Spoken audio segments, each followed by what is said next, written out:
Davut Bey ufakken He. gizli girerdik böyle bahçelere. He. 9-10 yaşındayken yatardık, yuvarlanırdık. Sırtımıza değen salatalıkları alır yerdik. Allah yani. Allah.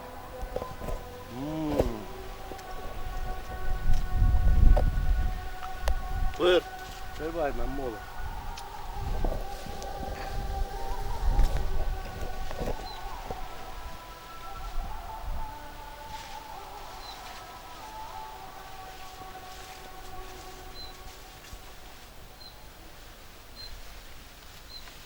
Şimdi Davut Bey, bu salatalığı da özellikle Ankara'dan Dursun Öztürk'e ayırdım.